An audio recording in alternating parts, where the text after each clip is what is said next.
Hello mga lalabs, look. Alam niyo ba kung nasaan si lola niyo? Ang daming tao, oh.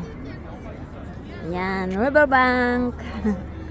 Ipapakita ko sa inyo ang hotel na dumadaan doon sa amin. Hotel na boat. Uy, may aso.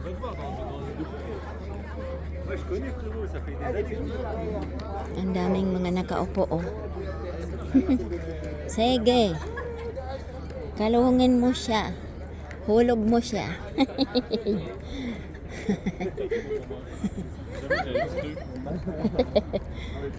Sabi niya ay hulog kita. Tawa din yung babae. Hindi naman, nagjo-joke-joke lang siya.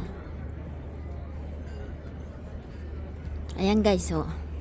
Ayan na yung boat na dumadaan sa amin. OMG, ano yan? Ito yung piano na tumutugtog pag linggo. So, ayan guys. Ayan, ang laki-laki, oh. Yan yung dumadaan sa may amin. Na minsan naabutan ko kalahati na lang. Oh, nakita nyo.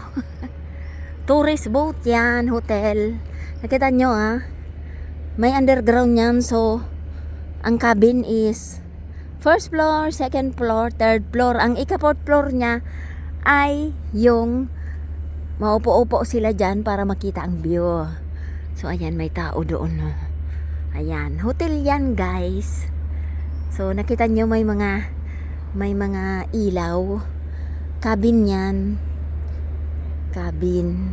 Ang iba dyan ay lumabas at kumakain sa restaurant. Ayan. Ang laki, ha? Yes. Boat yan, boat. May swimming pool dyan sa taas. May swimming pool. Ayan guys. Ayan. May mga taong natutulog. Nakita ko sa bintana. So, ayan. Yung mga tao ay babalik na. Tapos na silang kumain, oh. Ayan. Babalik na sila. Yung iba nandiyan pa rin, oh, kumakain sila sa restaurant. So, ayan. Hindi ko alam kung aandar na yan ngayon or mamaya. Mamaya pa. So, yan ang dumadaan sa amin na boat. Ewan ko kung saan yan papunta. So, yung amin ay nandoon. So, dadaan yan doon sa may amin. So, yan guys. Thanks for watching. Dito lang yan sa may amin. Ayan, ganda, oh. Diba? So, bye guys. Thanks for watching. I love you all. Follow me more. Bye.